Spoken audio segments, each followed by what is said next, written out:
Welcome, everyone. Welcome to Ruhlman 2021 panel on human-computer interaction and the future of work and learning. This is a special year, and this is a special Ruhlman panel. So our speakers today join us from their own locations, but you can see the background that we all aspire to be in the Wellesley HCI lab. The way that we're going to run this session is that we're going to have, I'm going to call on a speaker, and then she will introduce herself and present her research, and then we will have a couple of minutes for questions. So if you have questions, feel free to raise your Zoom hand, and I will call on you to ask the question. And if you can turn on your camera when you're asking the question, that will be great, but you don't have to. So we're going to start with our first speaker, Angel Cooper.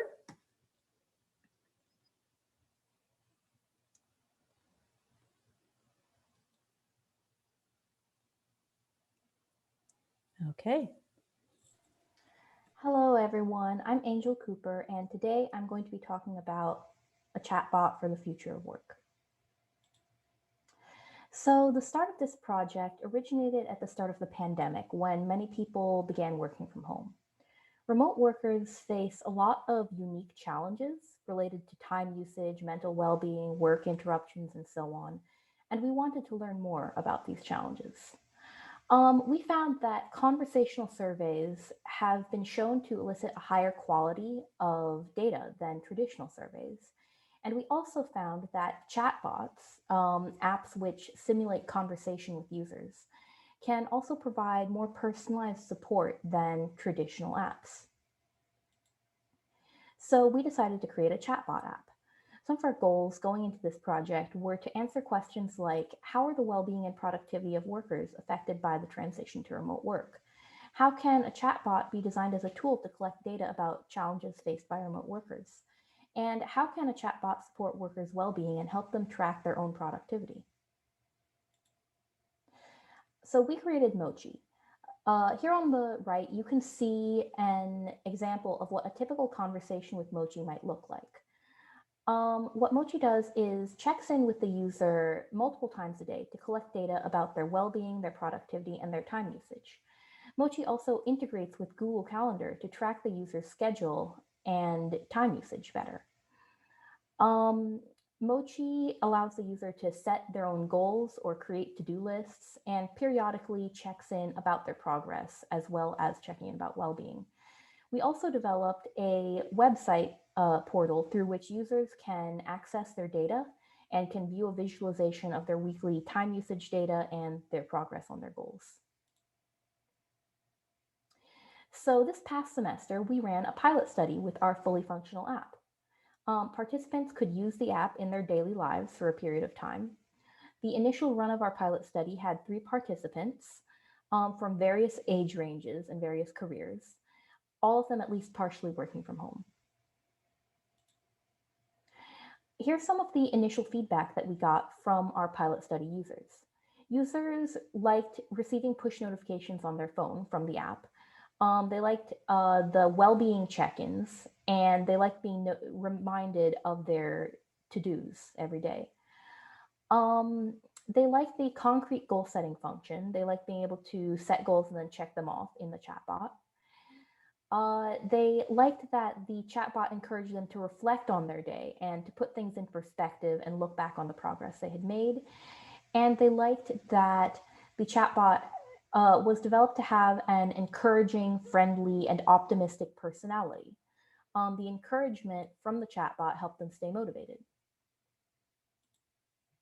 We also got some more negative feedback. One of the main responses was sometimes Mochi's reactions were tone deaf, which is always a risk when developing a chatbot due to the fact that, as I mentioned earlier, Mochi was developed with a friendly and optimistic tone. Sometimes, for example, if the user was having a bad day, that tone could feel condescending or trivializing if the chatbot responded continuously with optimism, even if the user was having a bad day. Another piece of feedback was that there were just too many check-ins. Sometimes a user might receive, say, 4 different push notifications on their phone and would only be able to engage with 2 or 3 of them. And one specific user responded that they didn't find a lot of use for it in their daily life. The context for this was that the user in question was a new parent. And so perhaps the events that were meaningful to them in their daily life were not easily accessible to the chatbot. Here is our data visualization website, which is hosted on the Wellesley CS server. As you can see here, we have a calendar display based on the events that the user talks about to the chatbot. Events are color-coded by type, and clicking on an event allows the user to pull up all of the data that's associated with it. So here you can see that during one specific event, a user's well-being level is displayed, their stress level, how meaningful they felt the event was to them, how many times they were interrupted, and whether or not they made progress on their goals. Users generally really liked this. They liked the personalization of the sort of Google Calendar structure, and they would have appreciated being able to use this over a long-term period of time to track things like meaningfulness and stress. So using the app actually had a significant impact on the lives of the pilot study users. Users reported that using the app caused them to reevaluate their stress levels. It caused them to reflect more on their day. It inspired them to think more about how much sleep they needed. And it left them with a greater consideration of what types of activities were meaningful to them. Some next steps we're thinking about for this project are, of course, to iterate on the app based on initial feedback and run more pilot study users. And we're also planning on coordinating with Wellesley IT to set up to improve the access to the data visualization site. And we also want to look into allowing Mochi to work with institutional .edu Google accounts to improve users' access to its full functionality. And a big thanks to everyone who was involved with this project, especially Tolu Oshinowo, who was my partner on developing the app from Wellesley College. And if anyone has any questions, that's all. Thank you, Angel. This is wonderful to see it all presented. This is work that had been conducted over a long period of time. So it's very exciting to see it kind of summarizes here so nicely. I'd love to take questions from the audience. So if you have a question, raise your hand or turn on your camera and I can call on you to ask your question.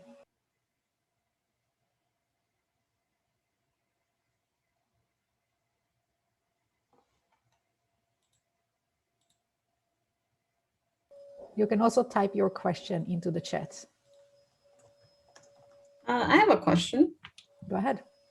So I was wondering if you had any technical challenges in this process, if you could elaborate a little more on that, like maybe difficulties with the technology itself or just the chatbot and designing for it? Yeah, actually, as I mentioned earlier, Mochi doesn't actually work with institutional Google accounts. We aren't completely sure why not. It's probably something having to do with permissions. But given that a lot of people's institutional Google accounts are what they use mainly for Google Calendar, this causes a difficulty where engaging fully with the calendar options on Mochi means that they have to port over their Google Calendar to a personal Google account. And users didn't tend to do that, which makes sense because it might be a little tedious to port over every single event to a different calendar when you're used to one specific kind of workflow. But yeah, that's why we're looking into institutional Google account access. Great, thank you. Thank you. And maybe I can just ask Tolu to just quickly say hi and introduce yourself since you have been a contributor to this project.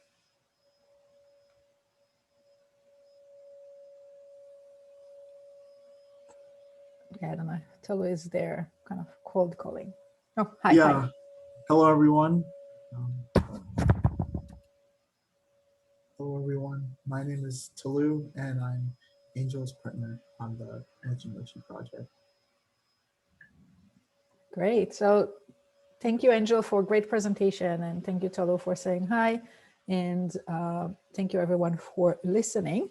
Our next presentation is going to be Artemisia Luk, and she'll be presenting her research for her thesis.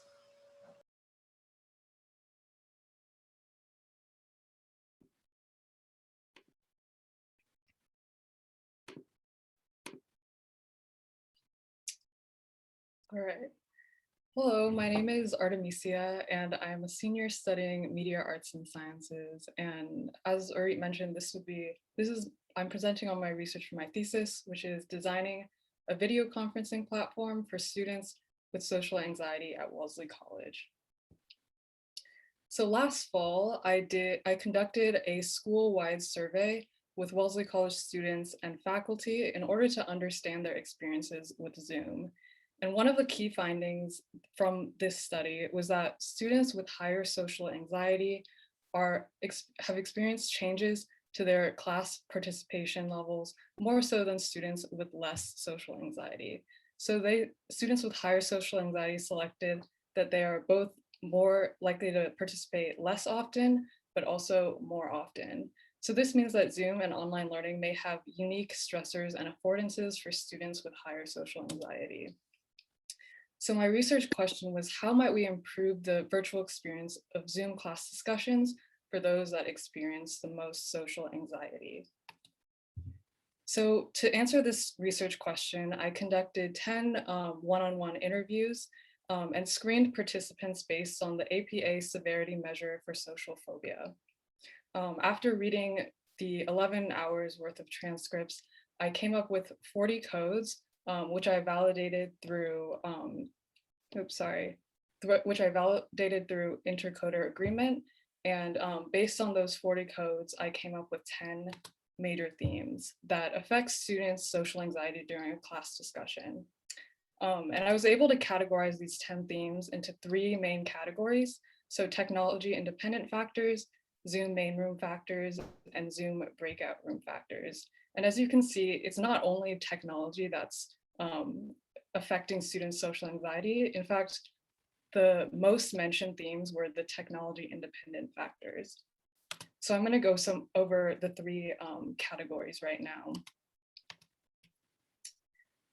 So many students mentioned the imposter phenomenon, which occurs among high achievers who are unable who attribute their accomplishments to luck rather than ability, and fear being unmasked as a fraud. So this was a really common experience among students and made it harder for them to participate in class discussions. Having a particular discussion group size also affected social anxiety, as well as contextual and environmental factors such as individual preparedness, clarity and structure, shared motivations and knowledge, a supportive environment, and familiarity with classmates. And then there are also some technology-specific factors that influence students' social anxiety. And these 4 were specific to the Zoom main room. Distractions referred to being able to see one's self-view and constantly feeling very self-conscious and anxious about one's appearance. Unclear cues and Zoom etiquette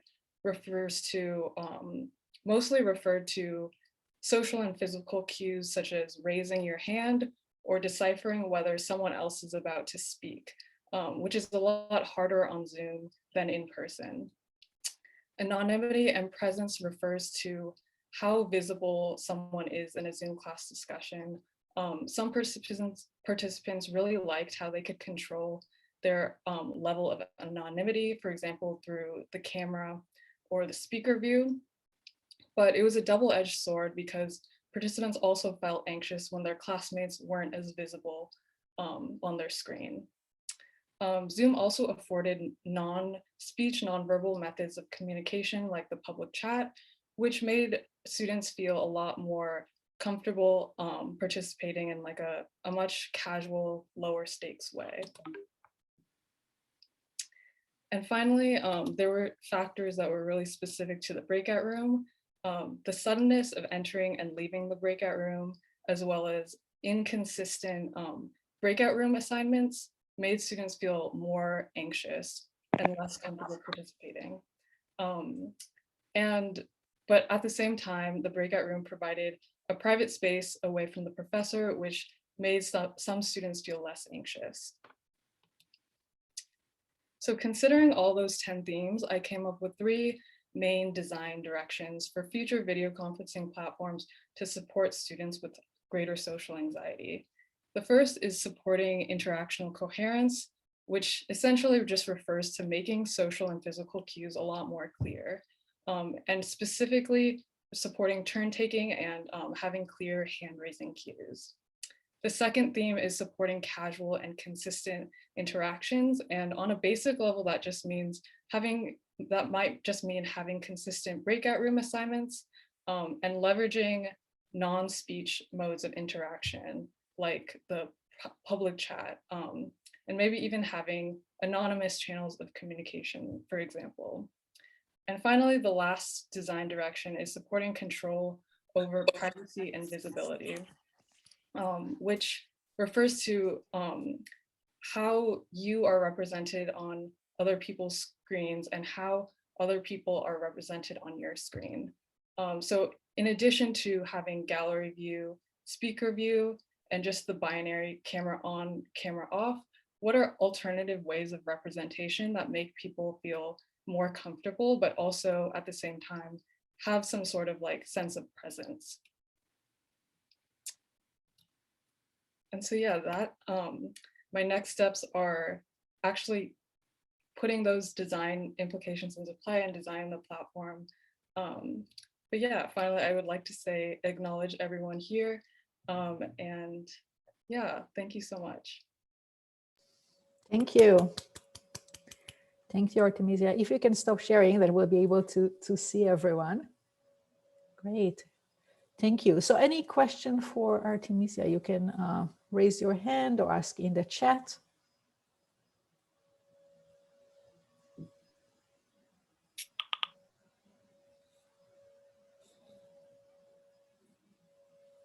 Peter. Hi.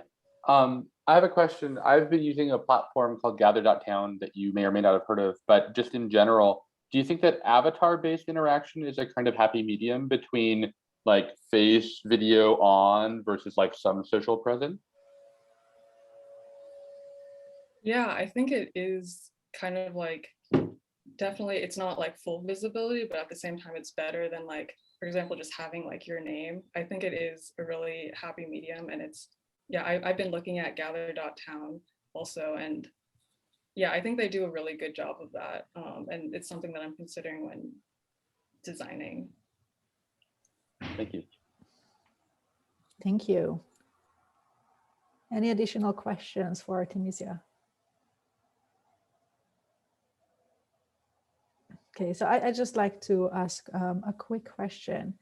If you can perhaps tell us, how did you come up with this idea, and how kind of it, how does the thesis research cycle look like, especially this year? Yeah, so this was actually just one component of my overall research, but basically what it began when I was noticing a lot in the news that students were really struggling with Zoom. And in the fall, in addition to the survey study, I did a literature review and comparative analysis of other video conferencing platforms. And all that research kind of led into this interview study that I just explained. And my next steps are to actually do the design. So yeah, this was just like one step in the process. Great, and we have one more question from Sarah. Sarah, do you want to ask your question? I can read it. Sure, I can ask. So I was just wondering if you found like a superior video conferencing platform other than Zoom that you wish Wellesley College would adopt? Yeah, I think it would be really like Gather.town and Wonder, those platforms with like that element of spatial interaction. I feel like maybe won't be the best for like lectures and teaching, but in order to like kind of have that like social casual interaction element that we're missing in person, I think that would be really great. Yeah, I think it would be cool if like Wonder or Gather.town could be used by Wellesley. Thank you. And we'll take one more question from Anna. Hi, thank you for your presentation. So I was just wondering, so I remember you mentioned in your presentation that there were some positive aspects of Zoom that help people with social anxiety. For example, like being able to chat using the chat feature on Zoom. And I'm wondering if you had any thoughts on, like, as we're starting to move into in-person classes next year, are there like online design features from Zoom that could be transferred to in-person teaching and learning? Yeah, I like so many people expressed that the public chat was really helpful, like seeing that other people had the same question as them, or that like other people were confused. I think that, or like even the reaction emojis too, like I think that's not something that was normalized in in-person classes, but if that could somehow be transferred, maybe like just having this like I don't know, like forum, anonymous forum that's constantly like projected would be, I think, really beneficial for socially anxious students and also everyone too. Great. Thank you. Thank you for a great presentation. It's really exciting to see how this research comes together, and of course is so highly relevant to the times in which we teach and meet.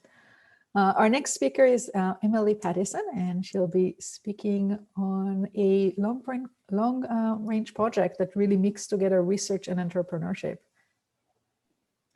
Thank you so much for that introduction, Ori. And thank you so much for everybody for coming.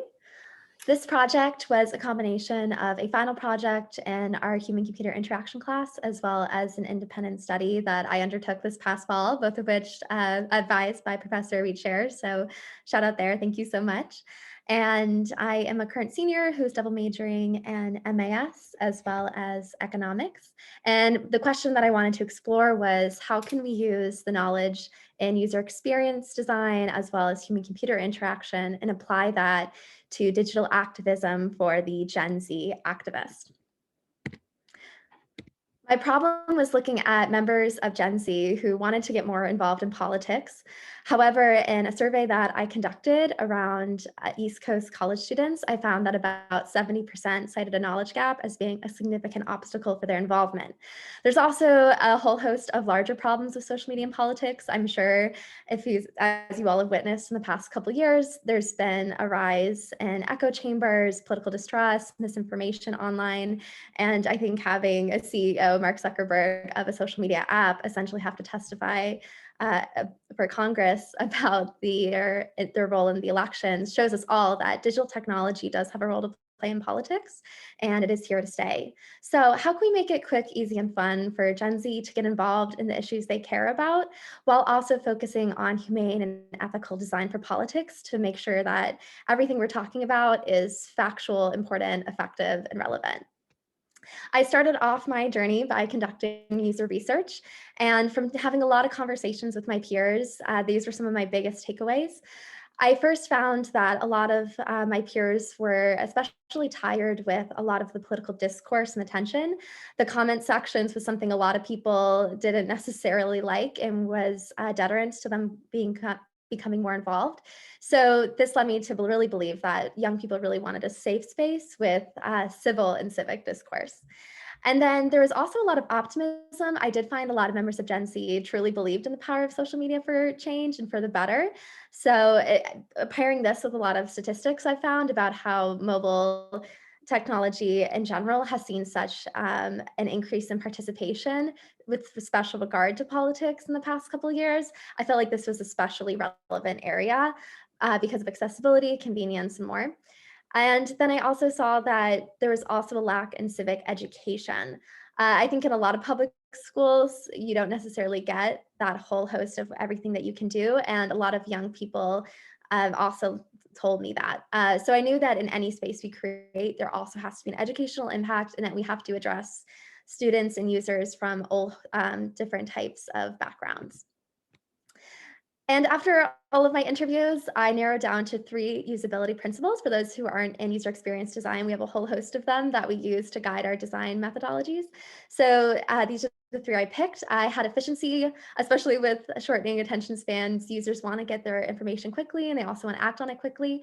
I also really wanted to focus on learnability, not only making the app easy for users to use, but the political actions themselves. So again, addressing beginners. And then the third was satisfaction. I think a lot of us, politics isn't really the first thing we think of when we're trying to do something fun. I think maybe we all are a little reluctant for the Thanksgiving dinner table for some of the conversations there, but how can we actually turn that around and make getting involved in politics and taking action towards things you care about a positive and truly satisfying experience? Then I went to design my personas, and this is what user experience designers use essentially to show their target users. At first, I had an engagement model. So I basically had a spectrum of students who were only somewhat involved to the super involved, as well as an organizer. But after doing my research, I found you can't put users on a spectrum of engagement, and that users actually like to engage in a whole host of different ways. So I created what I call my activist style model, where users have different ways to get involved. We have our social butterfly. That's the person who likes to go door to door. They like to talk to people. They like to get on the phone calls, and they feel like they're making the most change when they're having real world interactions with other people. Then I created my gentle activist. This is the person who from their couch will write an op-ed. They like to stay informed, but they like to be more behind the scenes. Maybe they're not super confrontational. We also have what we call our slacktivist, and this is no judgment term at all. This is just somebody who's really busy, and maybe the only thing they can do is potentially sign a petition when they're on the subway. And then we have our Renaissance activist, and this is somebody who they're really passionate and they can do it all. And this is an overview of some of our design and development. The left most screen is the one that was created in our final 220 project. And as you can see, we had a whole host of different features. We had a different mind map with resources. We had different groups. It was basically everything we could possibly think about. But because this idea is not only just a research project, it's also a startup, we knew we actually had to condense it a lot more to get our minimal viable product or our first feature, our first version to release. So then in the fall, I created the middle model, which just focuses more on the newsfeed and action feed. And then finally on the right at the end of this past fall, using a low code software, AppyPie, I was able to actually build our first version. And we actually found some benefits because of the software of being a low code app development. They were a little bit more limited, but we actually found that this was super positive because we had to find what was the actual essence of our application. And as you can see, it's a lot more minimal. So then after doing more design and more recruiting, we came up with this final feature, myself and my user experience team. And this whole version focuses on the newsfeed. We have very simplified onboarding. So it's just a few clicks. You can get right to it, highlighting again that efficiency usability feature. We have a newsfeed with action items that people can take advantage of. Users can actually submit their own action items. And this actually goes off the principle that some of the most successful applications out there are ones where users can contribute to. If you think about YouTube, Wikipedia, Reddit, et cetera. So we really wanted to give users a chance to engage. There is an option to flag. So this will be, kind of our first foray at getting rid of disinformation or content that is just inappropriate. We also have interest area and type filters so people can customize their experience, what they care about. Again, really trying to understand that everybody likes to get involved in politics differently, so they can filter that way. And then we have a profile with their activist history, because if you're getting involved in politics and you're making change, we want you to feel good about that. We want you to see all the changes you've made. We have share features because we do believe that being social is an essence for the app. And finally, we received seed funding for development, which is a really important and exciting advancement that we're really excited by. Some of our initial feedback, people really liked the colors. Some people thought it was a little less serious. So, we're still kind of working on that, but we definitely wanted to be more fun, more young, more bold than other political websites. People liked the efficiency, and some people did want it to be a little bit more inclusive of Republican causes. We have decided, though, that this project will be progressive, and that'll just help us further in our targeting our niche. So to conclude, I just want to give acknowledgements. Thank you again, Professor Ranger, for advising this project. Thank you to my Wellesley, Northeastern, and other team members for working on this project. You guys have been amazing, and just hearing all the care and dedication has been so important. And thank you to Daniel Mutson at the Munson Family Foundation for providing us with seed funding, and as well as Babson College for facilitating. I've left a couple links for you to stay involved with this project as we grow. If you want to become a user tester or just be on our wait list for our first release. And thank you everybody for watching.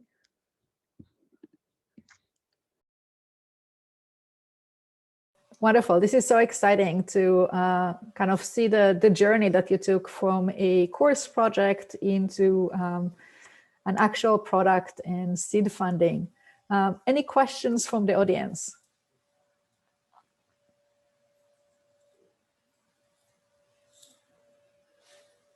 So you can raise your Zoom hand or you can type in the chat.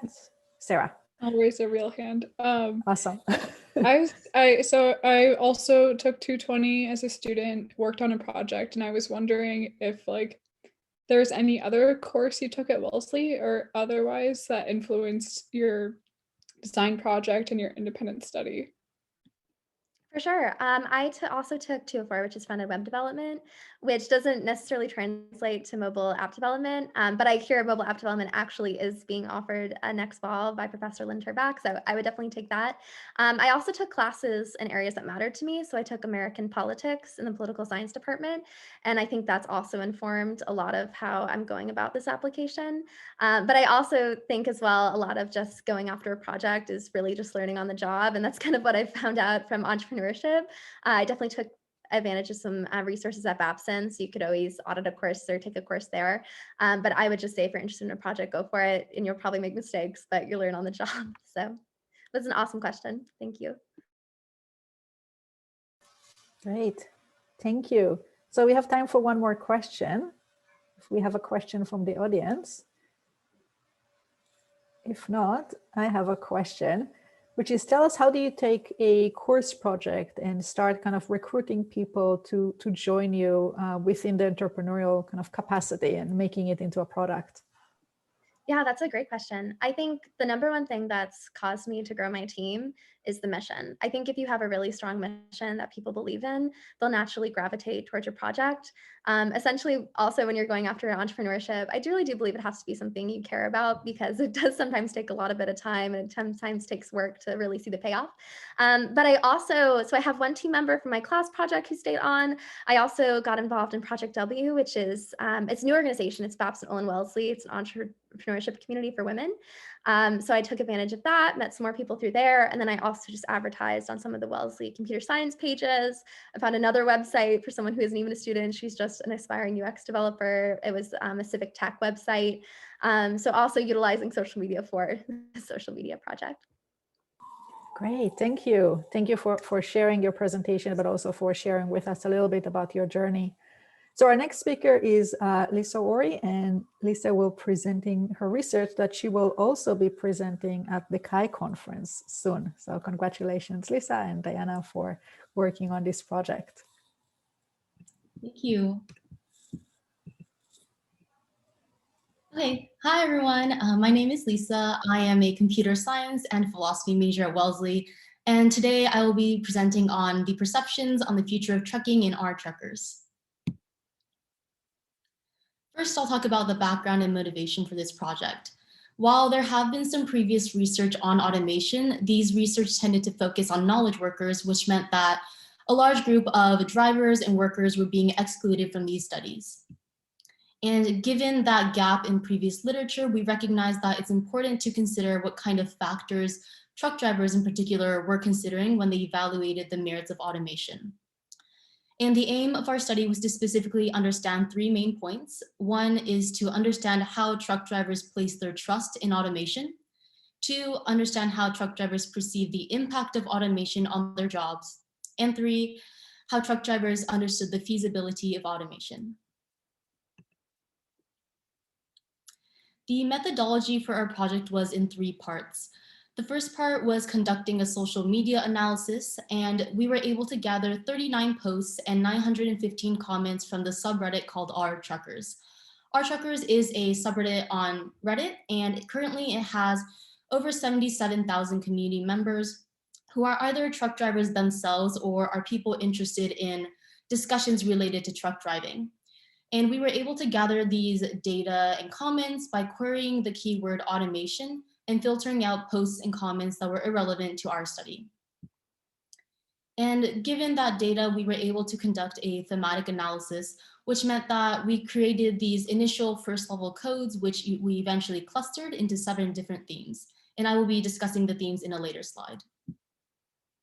And to ensure intercoder reliability, 2 taggers individually tagged each of the 915 comments and compared the answers with one another, which eventually yielded an 88.21% agreement.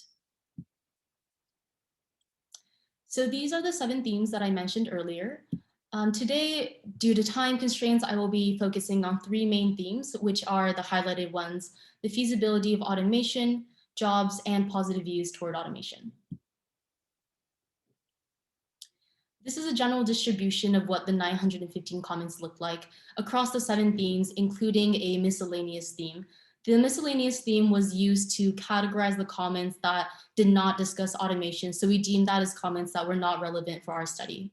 And just by looking at this, you can tell that the theme with the most amount of comments was the feasibility of automation with nearly 20%, and the theme with the least amount of comments only had 1% of comments, and this was positive views toward automation. And what this distribution can tell us is that there were only several users who actually had anything positive to say about automation. The first theme I'll be discussing is the feasibility of automation. We define this theme as the speculations about the feasibility of implementing automation, considering various aspects, including infrastructure, policy, and reliability related to automation. There were several users who discussed the cost, work, and infrastructure for automation. And by discussing these various factors that played into automation, they were questioning how feasible it actually is, given the many requirements.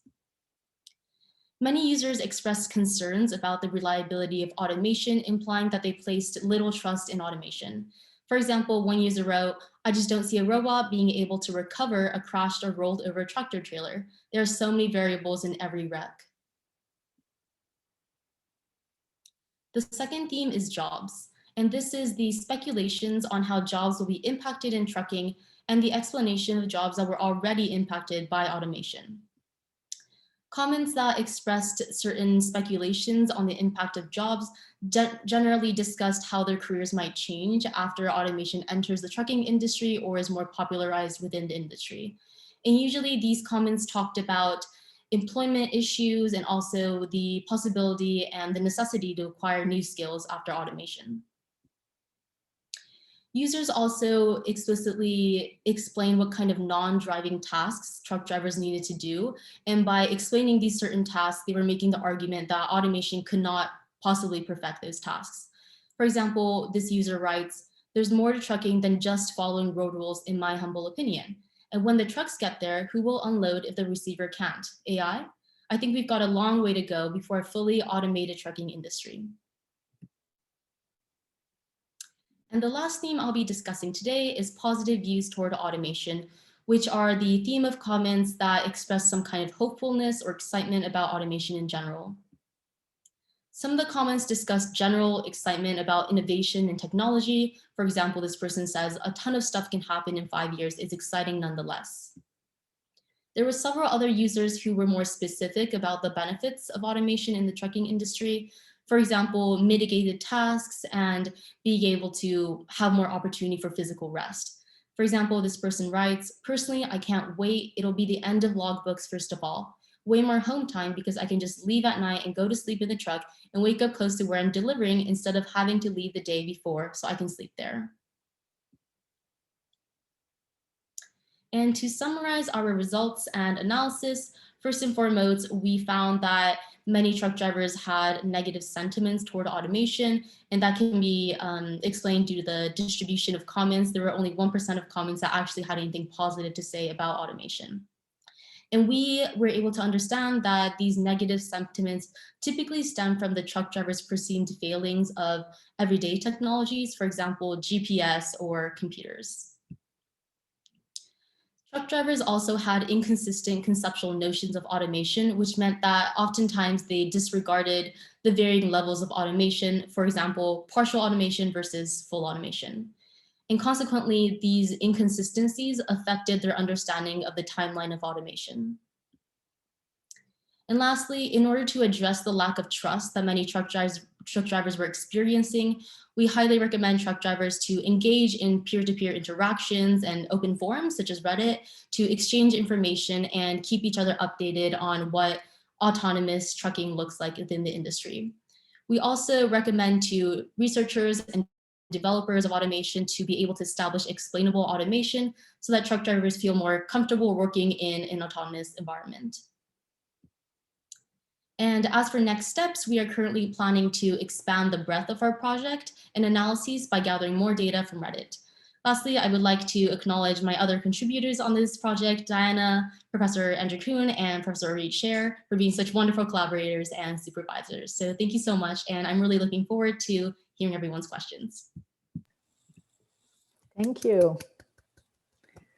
Thank you. This is fascinating, and I think we talked today about the challenges of social media earlier, but here we see kind of social media as a way to engage in conversations about a topic between a community of peers, of truck drivers. And because Reddit is public, you could kind of mine the content and start organizing and making sense of this dialogue that is happening. Any questions from the audience? I have a question. I was just like so blown away that you're able to mine comments, and I just thought that was a really cool feature of this project. I was wondering about the technical challenges with that and just about how that process went.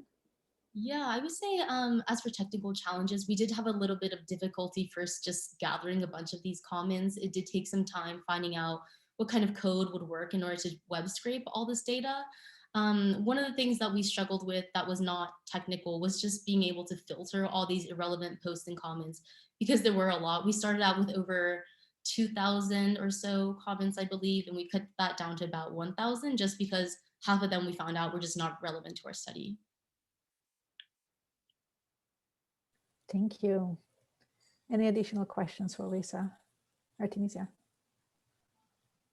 I was wondering how you chose our truckers, and you mentioned that you want to do more scraping. So what other like threads or channels, I don't know what it's called on Reddit, are you like interested in looking at?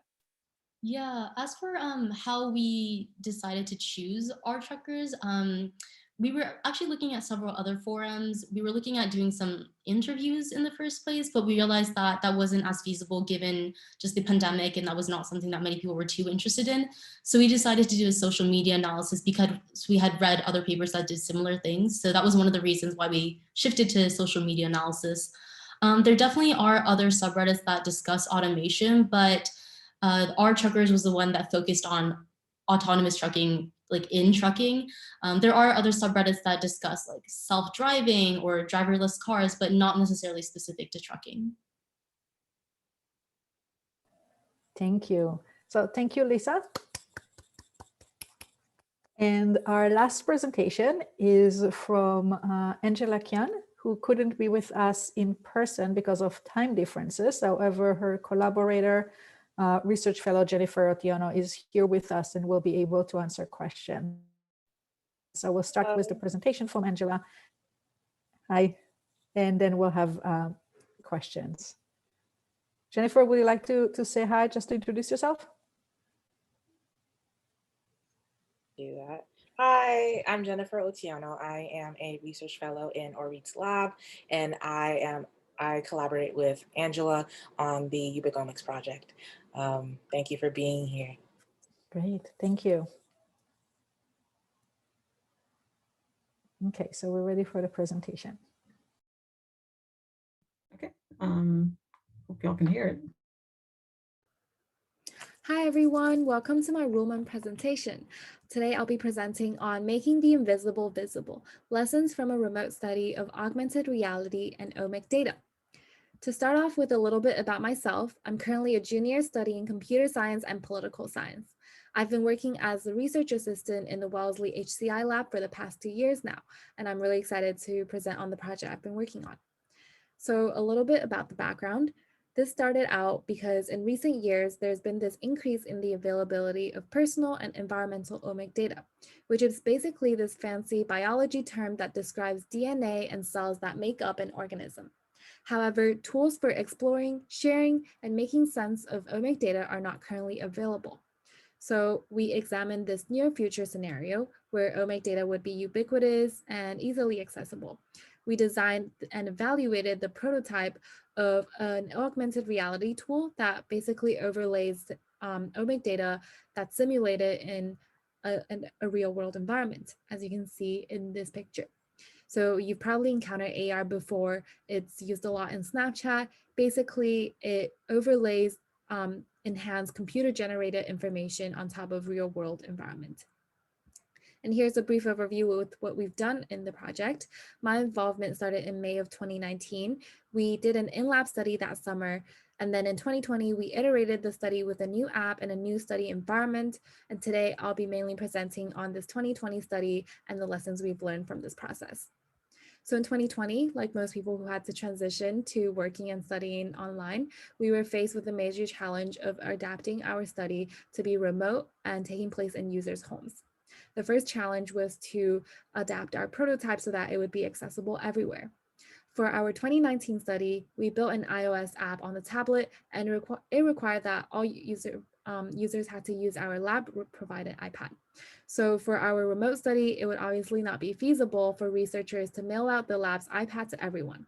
So we had to adapt to a mobile application using HTML, CSS, JavaScript, and also A-Frame for the AR aspect, so that anyone can access it through a web link. You can also see that we changed the design quite a lot based on the comments we received from the 2019 study, and also because we had to shrink the screen size from an iPad to a mobile phone. And the second was that we had to change our study procedure. It had many steps, and basically we would mail out these physical markers to people's homes, and they would set it up in their own houses. As you can see, this is an example of a stove sticker, and basically the users would stick it on their stove so that they can scan it while they're exploring their kitchen with our application. And basically, we would have these 2 synchronous Zoom sessions, and you can see in this picture, here's one study of a user, and we would ask them to freely explore their kitchen environment using the application, discussing how they think the simulated data could relate to their kitchen usage and to their health, and how this visualization helps them. And here's a picture. You can see that these are the markers I was talking about, and here's the user scanning these markers with the application. We learned a lot of lessons from conducting these studies and adapting our process. So the first is that although we never intended to conduct these studies at home, it actually really surprised us that the users felt more personal and intimate due to the home setting. Even though all of our data was simulated, some users actually treated it as real data and reflected on how that relates to their personal kitchen usage. So in one example, one user related the simulated mold data as to the avocado that they left in the kitchen for days. And another lesson was that because our AR app required these markers to be mailed out to them, it often resulted in delayed mailing and overall lowered retention rates. So we tackled this issue by simplifying and condensing the study procedure as much as possible. And we also learned that conducting iterative pilot studies was really helpful to tackling any loopholes or technological limitations. And the third lesson was that while at-home study really brought insightful results, it also raised many important privacy concerns. One issue was that because we had to record the Zoom sessions on people's mobile phones, a lot of the household information or text and notifications were captioned in those recordings. To address those issues, we would remind participants to prepare by reminding other household members to stay quiet and to use the do not disturb mode on their phones. So what are our next steps? We're still analyzing our results. Here are some preliminary results, and we are working on a research paper. And another exciting thing is that our team is actually presenting at CHI next week, which is a very prominent research conference in the HCI field. And we hope that more researchers can learn from us and conduct studies remotely and in people's homes. I'd love to acknowledge my team, Jen, Dr. Orit Sher, Ayana, Dr. Oden Knopf, and also the Wellesley Science Center Research Program, all of these people for giving me the opportunity to work on such a cool project since my first year. And I'm really excited to see how this project and the team grow. Thank you so much for listening, and my teammate Jen will be answering any questions that you guys have. Great, great. So thank you for sharing and sending the presentation. So any questions for Jen about this project?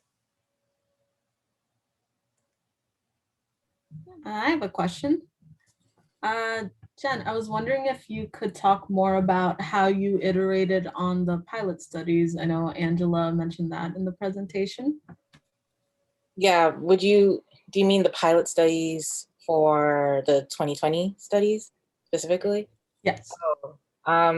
So of course, using pilot studies is a very helpful way of testing our process before we actually begin to like send out the actual study into like the wild of Wellesley College.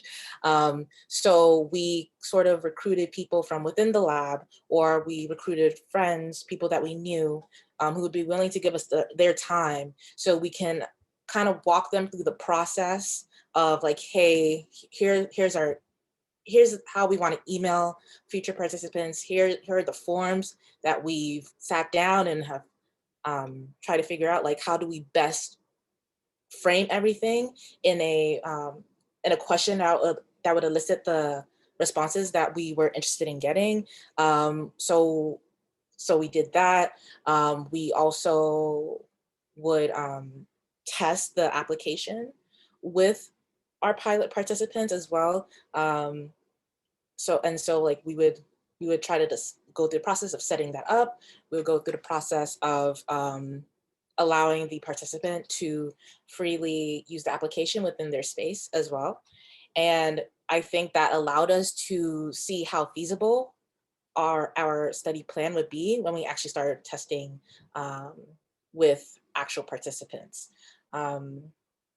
And so it was just really like, how do we figure out the kinks within our plan, and how do we, perhaps we should get rid of this question. It's not as useful as we had thought it would be.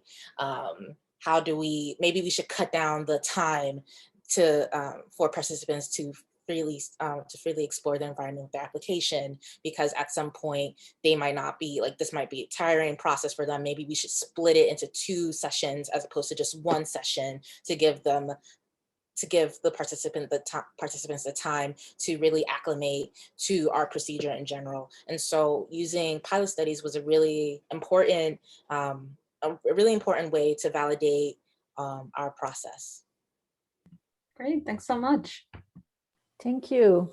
Thank you. So I would like to wrap up and thank all the student presenters and collaborators. Thank you so much for being here, and thank you for presenting. And I just want to mention that I couldn't be more proud of you. This is such a difficult year, and not only that you showed fantastic research skills and accomplishment with your research, you also showed really resilience and ability to operate and kind of continue your work in less than optimal conditions. So congratulations for your presentation and for all your accomplishments with thesis and conference presentations. This is wonderful. Thank you.